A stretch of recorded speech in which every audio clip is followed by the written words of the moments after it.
Sorry for my hair, it's really all over the place. Anyways, welcome to my channel. If you haven't already, subscribe, and if you like this video, like it and share it. Why not? This is my video for the top 10 books that I read in 2020. Probably everyone read a lot of books in 2020, and I read a lot of different books. I like to read books. I like books. My girlfriend thinks I should stop buying books, that I need to get a library card, but it's a little bit difficult. Little backstory. I live in Quebec right now, and obviously I'm speaking a lot of English because I am English. A lot of friperies, secondhand stores, valley villages don't have a lot of books that I like to read. They're just kind of like not current. Sorry, because I have French and English in my brain here. They're not current, and so I have to succumb to getting a lot of it on Amazon. And because of that, it's a little bit pricey. Don't tell my girl. Anyways, I have compiled the top 10 list of my favorite books that I read. And it's really kind of starts from like even building, to seeding, to harvesting, to do things with your harvest. It's a really comprehensive top 10 list. So without further ado, here is my list. In no particular order, okay? Because I don't want to play any favorites. Oh, as well, everyone's different about what they're doing. Maybe you're supermarket gardening, maybe you like your homestead, maybe you're just like a mom chilling out and just want to do some gardening, but you want to do it on the cheap, or you want to have a whole bunch of fancy stuff. This is a really interesting list that I really like, that is kind of for me and maybe for you. So here we go. My first book is The Urban Gardener. The Urban Gardener is more market gardening, so you're gonna find the standard like 30-inch beds, etc. like that. They talk about pests, they talk about the software, they talk about turning your lawn into a farm plot, how to borrow land, how to lease land.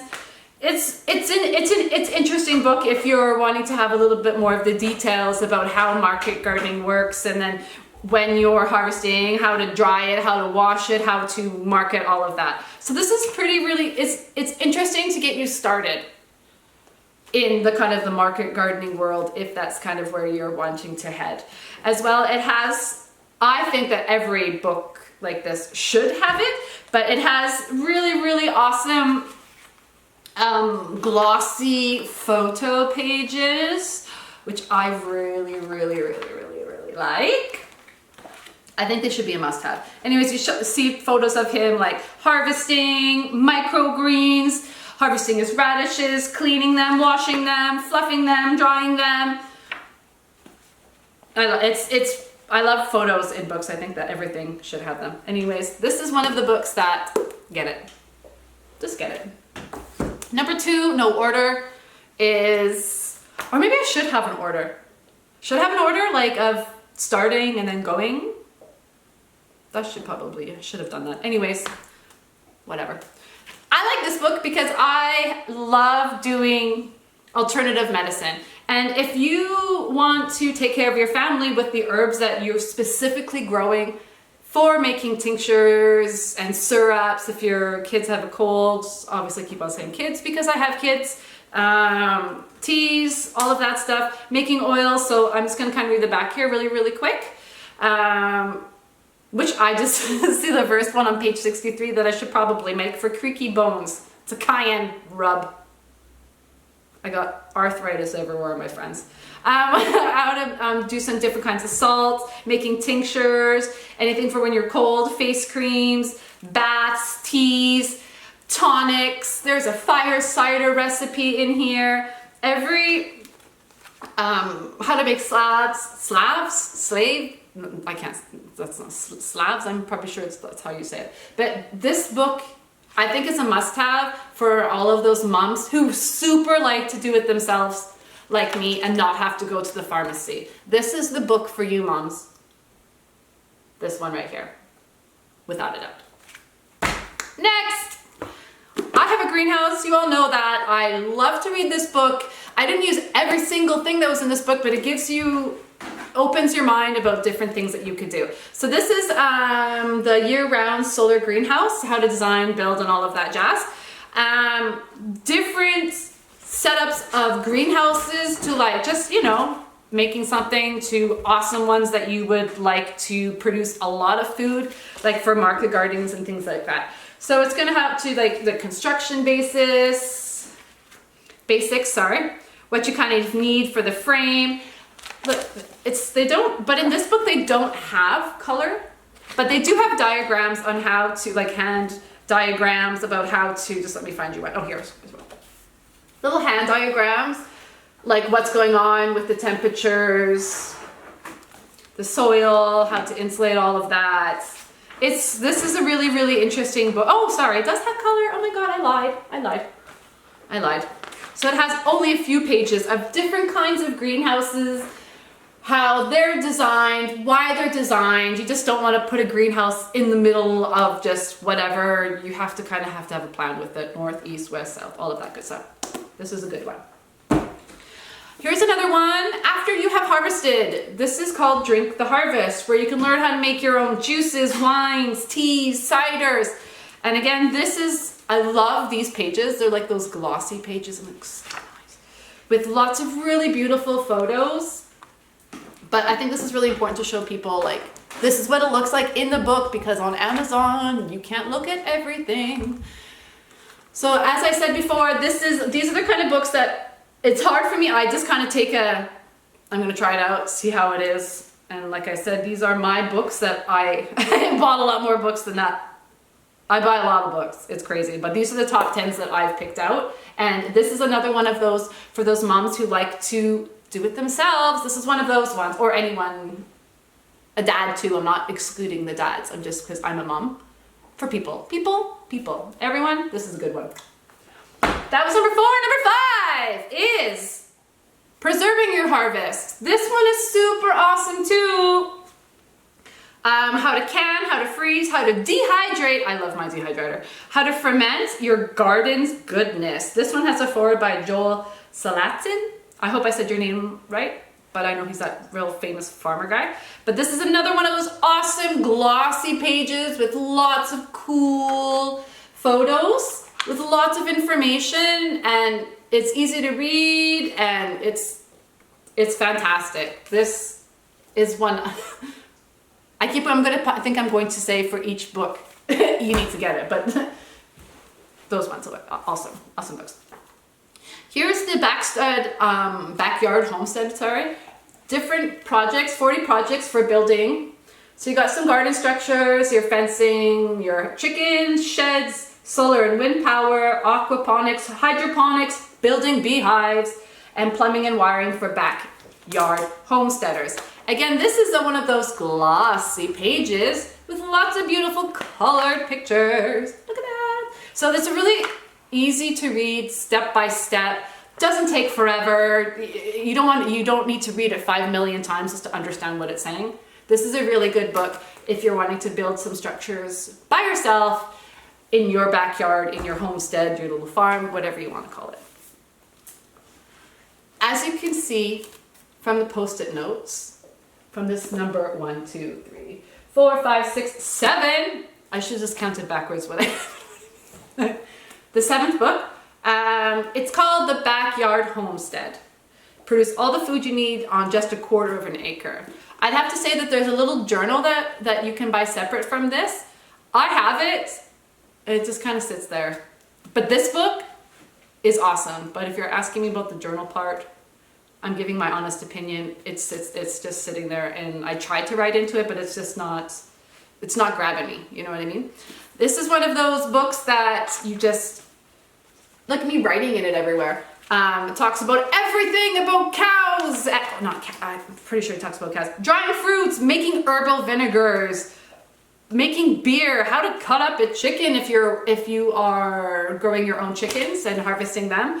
So chickens, turkeys, this is sheep, sausage making butter, foraging, making jams, maple syrup, how to do all of that awesome stuff. This is a super You should buy this for any of your farm friends, because even if you're a beginner, intermediate, or whatever, you can always learn. Learning is, you need to work your brain, and knowledge is power.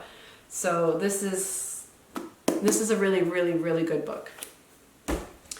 Next, oh my gosh, this is the 7th one. This is Grow Food for Free. So if you're really wanting to just kind of use what's around your yard, because you don't need a lot of fancy things to garden and to grow food and to eat it, because that's the whole purpose. You want to grow food and you want to eat it and you want to keep your family healthy. That's the whole point if you're having a garden, right? This has a lot of information that is detailed, but with awesome, simple explanations. It doesn't go on and on and on and on. It just is like to the point. It's like 2 pages of things and then goes to the next part. Goes to the next. I really, really enjoyed this book. This is another one of those, and I really think that the cover is super pretty. It's the cover that grabbed me. So again, that's Grow Food for Free.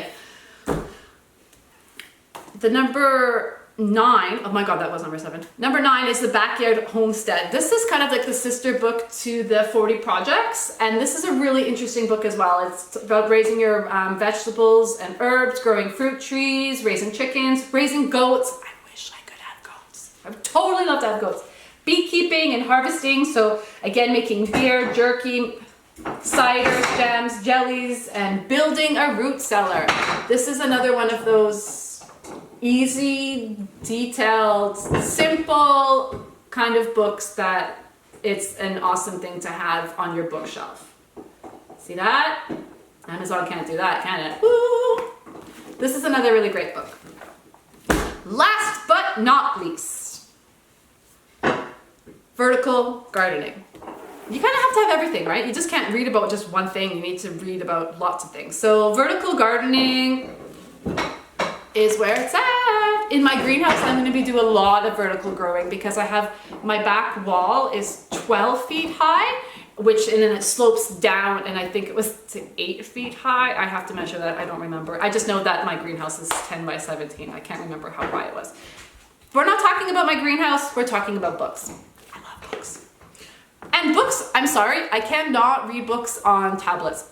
Maybe other people can. That's super awesome. I just like pages. I like to look. I can't go other than that.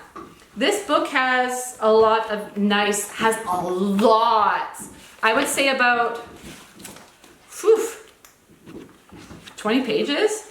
This many pages of color pictures where they're showing you different ways to, with different materials, different objects, about how to pin up your stuff. If you're growing tomatoes, which you can get determinants, which kind of stay where they are, or indeterminates, where they keep climbing up. For even fruit trees, how to train your fruit trees.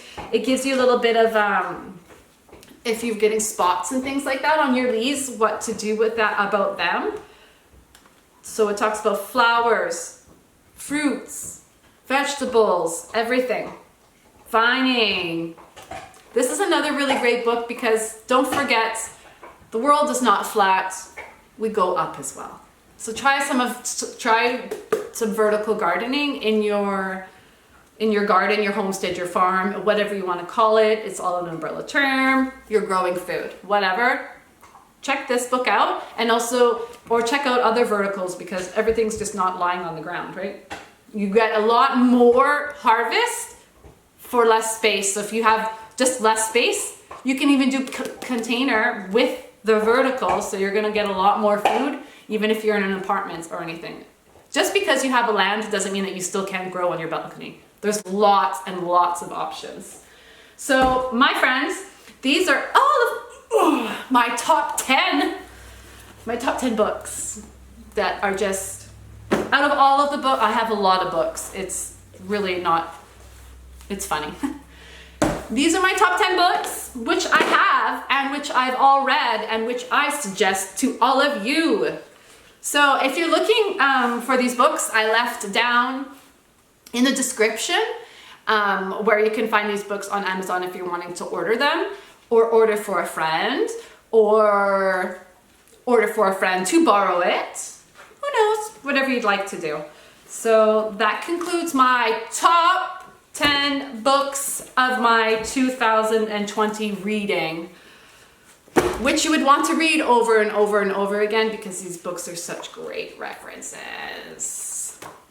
I feel like I want to read these medicinal herb ones again. I love it. Just glossy pages. I'm not sure for you, but glossy pages just rock my world. Anyways, great. Thank you very much for joining me. And again, subscribe, like this video if you liked it, and share it because everyone should know about these books because they're awesome. Happy reading. Find that great corner and get your tea. And even better if you grew your own herbs for your tea. Thanks so much. Have a great one. Until next time. Bye.